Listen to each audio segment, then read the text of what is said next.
ആരെ ഗോവിന്ദ ആരാരെ ഗോവിന്ദ. അല്ല, ഇന്നത്തെ പത്രസമ്മേളനം തന്നെ ക്യാൻസൽ ചെയ്തിരിക്കുകയാണ്.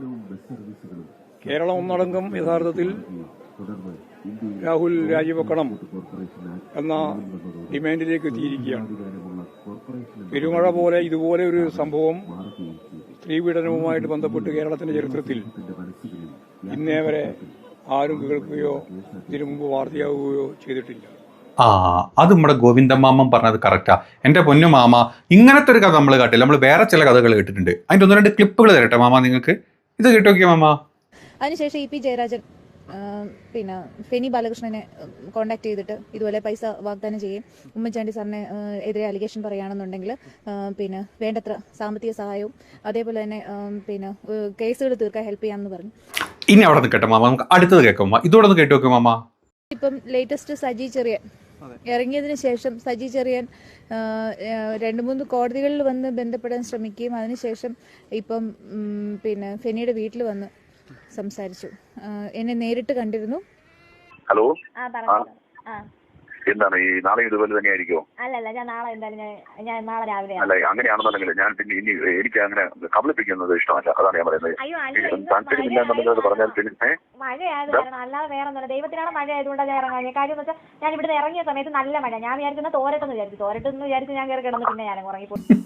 ഇതുപോലത്തെ കഥ ഏതായാലും നമ്മൾ കേട്ടിട്ടില്ല. രാഹുൽ മാങ്കൂട്ടത്തിലെ കഥ നമ്മൾ കേട്ടിട്ടില്ല അല്ലേ മാമ? ഏതായാലും മാമൻ കിട്ടുവാണ്. ഇങ്ങനെ വന്ന് ഉള്ളിപ്പില്ലാണ്ട് ചിലയ്ക്കാൻ മാമനൊരു പ്രത്യേക കഴിവ് തന്നെയാണ്. ഇനി നിങ്ങൾ ശ്രദ്ധിക്കേണ്ടത്, മാമന്റെ തൊട്ടപ്പുറത്ത് ഒരാൾ നിൽക്കുന്നുണ്ട് ഇങ്ങനെ ദൈവത്തിനെ വിളിച്ചിട്ട്. കാണ്. അത്ര ഗൗരവതരമായ രീതിയിലുള്ള എന്ത് പദമാണ് ഉപയോഗിക്കുക എന്ന് പറയാൻ സാധിക്കില്ല. അങ്ങനെയുള്ള ഒരു ഗൗരവതരമായ ക്രിമിനൽ സംവിധാനമാണ് ഇവിടെ നടന്നിട്ടുള്ളത്. ഭയങ്കര ക്രിമിനലാന്നാ പറഞ്ഞത്.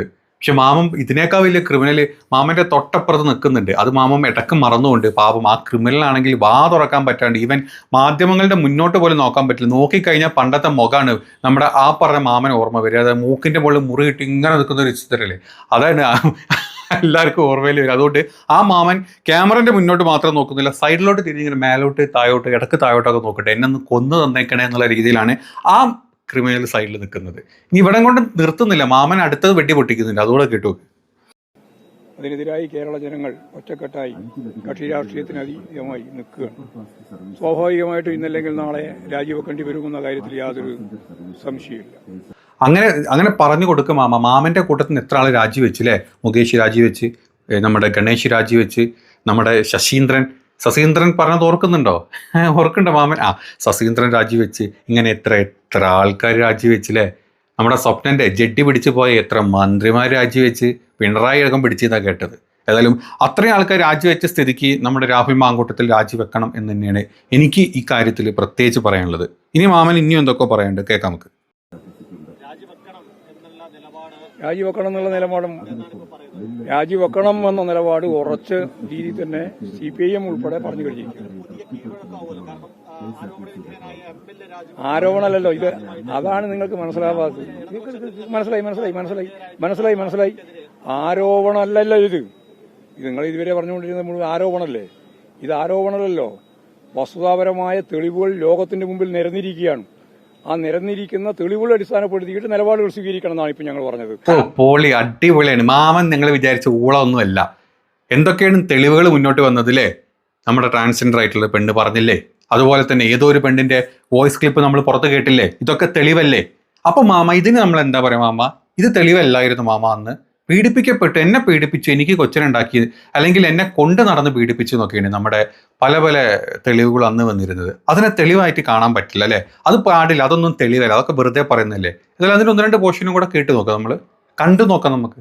Mukesh is A very abusive ആണ്, ഭയങ്കര abusive, characterless person. He doesn't respect. പെണ്ണുങ്ങളും പറഞ്ഞാൽ റെസ്പെക്ട് ഇല്ല, ഒട്ടുമില്ല. എൻ്റെ അടുത്ത് ഇതുപോലെ KC വേണുഗോപാലിനെ പറ്റിയിട്ട് മോശമായി പറയുകയാണെങ്കിൽ പിന്നെ വേണ്ടത്ര സഹായം ചെയ്യാമെന്ന് പറഞ്ഞു. അവരുടെ സ്ഥാനാർത്ഥിയെ ജയിപ്പിക്കണമെങ്കിൽ KCക്കെതിരെ എന്തെങ്കിലും പറഞ്ഞേ പറ്റുള്ളൂ എന്ന് പറഞ്ഞു. അപ്പോൾ അത്രയ്ക്ക് കോൺഫിഡൻസ് ഇല്ലാത്ത ഒരു തെരഞ്ഞെടുപ്പിൽ മത്സരിക്കരുതല്ലോ. അപ്പോൾ ഞാൻ പറഞ്ഞു അതിന് എന്നെ കിട്ടില്ല എന്ന് പറഞ്ഞു.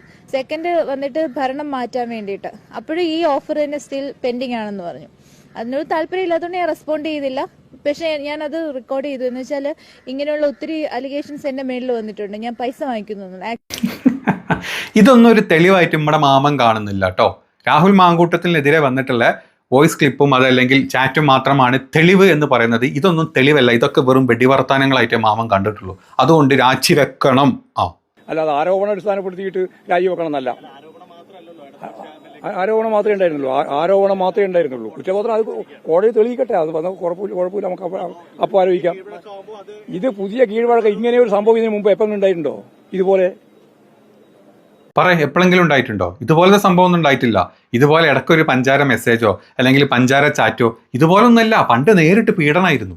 രാഹുൽ ഇതുപോലെ മോളൂസെ സുന്ദരിയല്ലേ, നല്ല രസമുണ്ട്, നമ്മളവിടെ പോവാ, നമ്മളിവിടെ പോവാ, അത് ശ്രീലങ്കയാണോ, ഒരു ലവ്, ഇതൊക്കെ ചെറിയ കിഴവാക്കങ്ങൾ. ഇതൊക്കെ ഇപ്പം ഉണ്ടായതല്ലേ.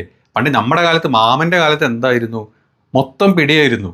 അത് പല പല രീതിയിലായിരുന്നു. സോളാറിൻ്റെ കേസായിട്ടും അല്ലാത്ത കേസായിട്ടും അല്ലാത്ത പല പല പല പല കേസുകളായിട്ടും മൊത്തം പീഡനം മാത്രമായിരുന്നു. അതുകൊണ്ട് ഇതും ആ പീഡനമായിട്ട് നിങ്ങൾ എങ്ങനെ താരതമ്യം ചെയ്യും എന്നാണ് എനിക്ക് ചോദിക്കാനുള്ളത്. മാമൻ ചോദിച്ചത് വളരെ കറക്റ്റാണ്. അത് ഈ പൊട്ട മാധ്യമ പ്രവർത്തകർ മനസ്സിലാവുന്നില്ല എന്താണ് മാമൻ ചോദിച്ചത് എന്നുള്ളത്. ഒന്നുമില്ലെങ്കിൽ മാമൻ അതിൽപ്പെട്ട ഒരാളെ അടുത്ത് നിർത്തിയിട്ടല്ലേ ഈ വർത്താനമൊക്കെ പറയുന്നത്. അയാളുടെ മനസ്ഥിതി നിങ്ങളൊന്ന് ആലോചിച്ച് നോക്കണ്ടേ. നിങ്ങളിങ്ങനെ മാധ്യമങ്ങൾ ഇങ്ങനെ ബാക്ക് ടു ബാക്ക് ചോദിക്കും, ആ മനുഷ്യൻ്റെ ഉള്ളിൽ എന്ത് കിട്ടിയായിരിക്കും, എന്ത് കരച്ചിലായിരിക്കും ആ മനുഷ്യൻ്റെ അവിടെ നിന്ന് കരയുന്നത്. വാ തുറക്കാൻ പറ്റാണ്ട് ഒന്ന് വെറുതെങ്കിലും ഒന്ന് നിർത്തുന്നോ അല്ലെങ്കിൽ തുടങ്ങുന്ന എന്തെങ്കിലും പറയാൻ ആ പാവപ്പെട്ട മനുഷ്യൻ്റെ അവിടെ നിന്ന് പറ്റുന്നുണ്ടോ? നിങ്ങൾ നോക്കുക, ആ മനുഷ്യൻ്റെ മുഖത്തോട്ട് നോക്ക്. അയാളുടെ ഒരു അവസ്ഥ എന്താ നിങ്ങൾ ചിന്തിച്ചിട്ടുണ്ട്? ഇതൊക്കെ നിങ്ങൾ പറഞ്ഞു കൊടുക്കുന്ന സമയത്ത് കഷ്ടം ഉണ്ടോ? ലോകത്തിനുണ്ടായത് എനിക്കറിയില്ല, ഇവിടെ കേരളത്തിൽ ഇതേവരുണ്ടായിട്ടില്ല. ഇപ്പൊ 3, 4, 5 ആയിട്ടുണ്ട്, ഇനി 6, 7 ഇനിയും വരാൻ പോകുന്ന പറയുന്നത്. രമേ മാമ കണക്കൊന്നും ഇവിടെ പറയിപ്പിക്കരുത്. കണക്ക് വെച്ച് കഴിഞ്ഞാലുണ്ടല്ലോ പിണറായിൻ്റെ ആദ്യത്തെ മന്ത്രിസഭയിലൊക്കെ ഉള്ള മൊത്തം മന്ത്രിമാർ സരിതൻ്റെ പിന്നാലെ പോയിൻ്റെ കണക്ക് ഇവിടെ നിരത്തി വെക്കേണ്ടി വരും. അതല്ലെങ്കിൽ സ്വപ്നൻ്റെ പിന്നാലെ പോയിൻ്റെ സ്വപ്നൻ്റെ ജഡ്ഡിയുടെ അളവ് എടുത്തു നോക്കിക്കഴിഞ്ഞാലല്ലോ ആ ജഡ്ഡിയുടെ അളവ് മൊത്തം എടുത്ത മന്ത്രിമാർക്ക് അറിയാൻ പറ്റും. അതുകൊണ്ട് കണക്കൊന്നും ആരും കൊണ്ട് പറയരുത് മാമ. മൊത്തം നാറിപ്പോവും മാമൻ ഓൾറെഡി നാറ്റിക്കൊണ്ട് സൈഡിൽ വലിയൊരു നാറ്റം സൈഡിൽ നിൽക്കുന്നുണ്ട്. അത് മണത്തിട്ട് തന്നെ അവിടെ പത്രക്കാർക്ക് നിൽക്കാൻ പറ്റില്ല. മാമന് മാത്രം ഇതുവരെ ആ മണം കിട്ടിയിട്ടില്ല എന്നുള്ളതാണ് അതിൻ്റെ സത്യം, അല്ലേ? അതിൽ ഗർഭചിത്രം ഉൾപ്പെടെയുള്ള നിരവധിയായ കാര്യങ്ങളാണ് പുറത്തു വന്നിട്ടുള്ളത്, തെളിവായിട്ട് വന്നിട്ടുള്ളത്. ഇനി ആരോപണമായിട്ട് വന്നൊരു കടലാസ് വന്നതല്ല. അപ്പോൾ ലോകം മുഴുവൻ കണ്ടുകൊണ്ടിരിക്കുന്ന ഇത്തരത്തിലുള്ള തെറ്റായ നിലപാടിനെ, ക്രിമിനൽ സംവിധാനത്തെ എങ്ങനെയാണ് ഇതിനൊക്കെ ഒരു മനുഷ്യൻ എന്ന രീതിയിൽ പറയാൻ പറ്റുക? സത്യം, ഗർഭചിത്രം നടത്തിയിട്ടുണ്ടെങ്കിൽ അത് വലിയൊരു കേസ് തന്നെയാണ്. അതല്ലെങ്കിൽ മാമൻ്റെ സൈഡിൽ നിൽക്കുന്ന ആളെ പോലെ ഗർഭചിത്രം നടത്തേണ്ടത് കൊച്ചുണ്ടായിക്കോട്ടെ. അത് കൊച്ചുണ്ടായിട്ട് നമുക്ക് വല്ല ഇപ്പോൾ ഉമ്മൻചാണ്ടി ഇല്ല, പണ്ട് ഉമ്മൻചാണ്ടി ഉണ്ടായിട്ട് ഉമ്മൻചാണ്ടിയുടെ തലയിൽ വെച്ച് ഇപ്പം നമുക്ക് വേണ സതീശൻ്റെ തലയിലോ അല്ലെങ്കിൽ വേറെ ആരെയും തലയെ കൊണ്ട് വെക്കുന്ന മാതിരി ചെറിയ എന്തെങ്കിലും പരിപാടി മതിയായിരുന്നു. ഗർഭചിത്രം നടത്തേണ്ടില്ലായിരുന്നു. അത് ചെയ്തത് വലിയൊരു തെറ്റ് തന്നെയാണ്. അത് രാഹുൽ മാങ്കൂട്ടം ചെയ്യിപ്പിച്ചിട്ടുണ്ടെങ്കിൽ വലിയ തെറ്റ് തന്നെയാണ്. മാമൻ്റെ അനുയായികൾ ചെയ്ത പോലെ കൊച്ചിനുണ്ടാക്കി കൊടുക്കുക, എന്നിട്ട് അവസാനം എൻ്റെതല്ല എന്ന് പറയാം. എന്നിട്ട് ആ കൊച്ചിന് ആരെങ്കിലുമൊക്കെ തലയിൽ വല്ല എന്താ പറയുക നമ്മുടെ മുഖ്യമന്ത്രിമാരെ തല്ല ആരെങ്കിലും തലയിൽ കൊണ്ടുവച്ച് കൊടുക്കുന്ന ഒരു സമ്പ്രദായമാണല്ലോ. പാരമ്പര്യമുള്ള പാർട്ടി ആയതുകൊണ്ട് മാമൻ അതിനെ സപ്പോർട്ട് ചെയ്യും. എനിക്ക് കറക്റ്റ് മാമൻ ആ പറഞ്ഞത് വളരെ കറക്റ്റാണ്. അത് ഞാൻ സമ്മതിച്ചു, ഇവരുടെ കൂടെ തന്നെ ഞാൻ. അത്ര വൃത്തിഹീനമായ ഒരു നിലപാട് സ്വീകരിച്ചിട്ടുള്ള ഒരു MLA രാജിവെക്കല്ലാതെ വേറെ എന്ത് ചെയ്യണം താങ്കൾ പറയുന്നത്? അദ്ദേഹത്തിന് എങ്ങനെയാണ് ജനപ്രതിനിധി എന്ന രീതിയിൽ ജനങ്ങൾക്ക് ഇടയിൽ ഇറങ്ങാൻ സാധിക്കുക? ഈ പറഞ്ഞതും കേട്ടതും മുഴുവൻ മനസ്സിലാക്കിയിട്ട് പിന്നെ എങ്ങനെയാണ് ഒരു MLAക്ക് രംഗത്തിറങ്ങി പ്രവർത്തിക്കാൻ സാധിക്കുക? അതുകൊണ്ട് അദ്ദേഹത്തെ സഹായിക്കാൻ നല്ലത്, അദ്ദേഹത്തെ വ്യക്തിപരമായിട്ട് തന്നെ സഹായിക്കാൻ നല്ലത് രാജിവെക്കുന്നതാണ്. അതാണ് ഇങ്ങനത്തെ കാര്യങ്ങളൊക്കെ ചെയ്തിട്ട് ഈ പഞ്ചാര ചാറ്റുകളൊക്കെ ചെയ്തിട്ട് എങ്ങനെ ആൾക്കാരെ മൂത്ത് നോക്കാൻ പറ്റുക? ഞാൻ അതല്ല, അങ്ങനെ നോക്കാൻ പറ്റൂല എന്നുള്ളത് നമുക്കറിയാം. അങ്ങനെ നോക്കാൻ പറ്റണമെങ്കിൽ മാമൻ്റെ കൂടെ അപ്പുറത്ത് നിൽക്കുന്ന ആളെ കൂടെ ഒന്ന് പോയി ചേരുക. അല്ലെങ്കിൽ ഇപ്പുറത്ത് മുകേശനൊക്കെ കുറച്ച് ദിവസം കഴിഞ്ഞാൽ വരും. അല്ലെങ്കിൽ ശശീന്ദ്രൻ്റെ കൂടെ പോവുക. ഇങ്ങനത്തെ ആരെങ്കിലുമൊക്കെ കൂടെ നിങ്ങളൊന്ന് നടക്കുക, നിങ്ങളൊക്കെ നടന്നിട്ട് കാര്യങ്ങൾ പഠിക്കുക. ഇതൊക്കെ ചെയ്ത് കഴിഞ്ഞാൽ എന്ത് ചെറ്റ പരിപാടികൾ ചെയ്ത് കഴിഞ്ഞാലും ഞാൻ പറഞ്ഞ ചാറ്റിങ് അല്ല കേട്ടോ ഉദ്ദേശിച്ച്, ഞാൻ കൊണ്ട് നടന്ന് ഉണ്ടാക്കിയ കാര്യം പറഞ്ഞു. അങ്ങനെ ഉണ്ടാക്കി നടന്ന ആൾക്കാരുടെ കൂടെ ഒന്ന് രാഹുൽ മാങ്കൂട്ടത്തിൽ 2 ദിവസം പോയി കഴിഞ്ഞാൽ എങ്ങനെയാണ് രാജിവെക്കാതെ ഇതിൻ്റെ മുമ്പിൽ പിടിച്ചു നിൽക്കാൻ പറ്റും എന്നുള്ളത് അവർ പറഞ്ഞുതരും. അല്ലെങ്കിൽ ചേട്ടൻ അല്ലെങ്കിൽ ചേട്ടൻ്റെ മേട്ടൻ ശിവൻകുട്ടി ഉണ്ട്, മുമ്പ് പറഞ്ഞുതരും. ഇവരാരെങ്കിലും പറഞ്ഞു തരിക. അതല്ലാത്ത സ്ഥിതിക്ക് രാഹുലെ നീ രാജിവെക്കേണ്ടി വരും. അല്ല, നിനക്ക് ഇത്ര ഗഡ്സിൽ ഇങ്ങനെ വന്ന് മാധ്യമങ്ങളുടെ മുമ്പിൽ ഒരു ഉളുപ്പുമില്ലാണ്ട് ഇങ്ങനെ വന്ന് നിൽക്കാൻ പറ്റില്ല. നമ്മുടെ അപ്പുറത്തെ മാമൻ നമ്മുടെ കൊണേഷൻ നിന്ന പോലെ. അതുകൊണ്ട് പറഞ്ഞു തരുന്നതാണ്. മാമൻ നല്ല രീതിയിൽ പറഞ്ഞു തരുന്ന കാര്യങ്ങൾ നല്ല രീതിയിൽ എടുക്കണം രാഹുൽ, പ്ലീസ്. അതാണ് ത്രിമൂർത്തികളാണല്ലോ ഇതിലുള്ളത്. ഇവർക്ക് 3 ആൾക്കും ഇതിൽ കൃത്യമായ ബന്ധമുണ്ട്. ഷാഫി പറമ്പിലുണ്ട്, അതുപോലെ തന്നെ രാഹുലുണ്ട്, VD സതീശനുണ്ട്. ഇവിടെ ത്രിമൂർത്തികളെ നിങ്ങൾ 3 ആളാണ്. ഞങ്ങൾ അവിടെ എത്രയാണ്? ഞങ്ങൾ മൊത്തം മന്ത്രിസഭയിൽ 2 പെണ്ണുങ്ങളെ പിന്നാലെ. അത് നിങ്ങൾക്ക് അറിയുന്ന ഓർമ്മ ഉണ്ടായിരുന്നോ? സരിതൻ്റെയും ബാക്കിയുള്ളവരും മറ്റേ സ്വപ്നൻ്റെയും ഒക്കെ പിന്നാലെ ഞങ്ങൾ രണ്ട് മൊത്തം മന്ത്രിസഭ ഉണ്ടായിരുന്നു. നിങ്ങൾ എല്ലാവർക്കും കൊടുക്കാണ്ട് 3 ആൾ മാത്രം അങ്ങോട്ട് പരിപാടി അത് നടക്കില്ല. ഞങ്ങൾ സമ്മതിച്ചിരില്ല. ഞങ്ങളെപ്പോലെ ആവണം, ഞങ്ങളുടെ പാർട്ടിനെ പോലെ ആവണം. ഞങ്ങൾ എല്ലാവർക്കും കൊടുക്കും. ഞങ്ങൾ എല്ലാവർക്കും കൊടുത്ത് എല്ലാം കഴിഞ്ഞിട്ട് ഞങ്ങളൊരു കൊച്ചിനെ ഉണ്ടാക്കി കൊടുത്തിട്ട് അവസാനം ഞങ്ങൾ അതിനെടുത്തിട്ട് ഉമ്മൻചാണ്ടിയുടെ തലയിൽ ഇട്ട പോലെ വേറെ ആരും തലയിൽ കൊണ്ടിട്ട് കൊടുക്കും. അങ്ങനെ നിങ്ങൾ 3 ആൾ മാത്രം ചെയ്തത് വളരെ തെറ്റായിപ്പോയി, മോശമായിപ്പോയി.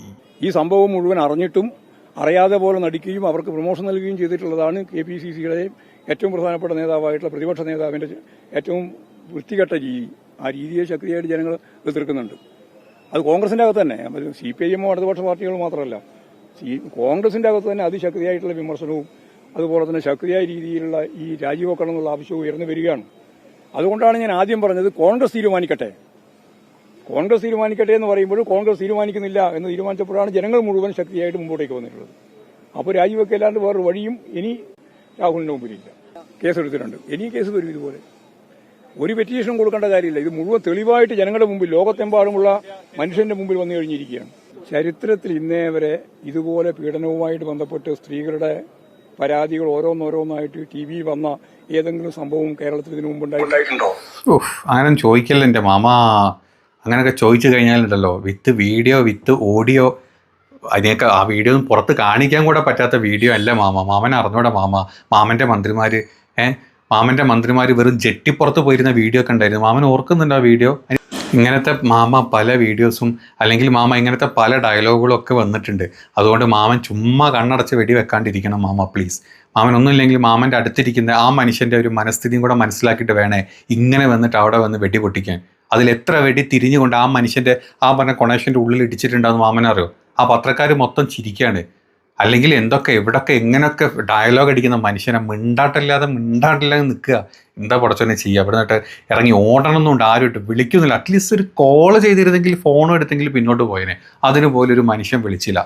മാമൻ സ്വന്തം കൂടെയുള്ള ആളുടെ ചങ്കിടിപ്പ് മനസ്സിലാവാട്ടാണ് ഈ മൊത്തം മാമൻ അവിടെ കൊണ്ട് വെടിപൊട്ടിച്ചത്. ഏതായാലും കൊള്ളാം. മാമൻ ഈ പറഞ്ഞത് ഇപ്പോൾ ഈ സത്യത്തിൽ ഈ രാഹുൽ ചെയ്തോ ചെയ്യാത്തൊന്നുമല്ല. ഏതായാലും മാമൻ്റെ ആ ഒരു ന്യായീകരണം ഉണ്ടല്ലോ, മാമൻ്റെ പാർട്ടിനെ ന്യായീകരിച്ച് കോൺഗ്രസ് പാർട്ടിനെ അങ്ങോട്ട് ഇല്ലാണ്ടാക്കാൻ. പക്ഷെ പൊന്നു മാമ, നിങ്ങൾ ആ ന്യായീകരണം മൊത്തം നിങ്ങളിങ്ങനെ മലന്ന് കിടന്ന് തുപ്പണ പോലെയാണ്. ആ തുപ്പൽ മൊത്തം കൊണ്ടത് തൊട്ടപ്പുറത്തിരിക്കുന്ന ആ പാവപ്പെട്ട ആ കൊണേഷൻ്റെ മുഖത്തോട്ടാണെന്നുള്ളത് മാമൻ മറന്നുപോയി.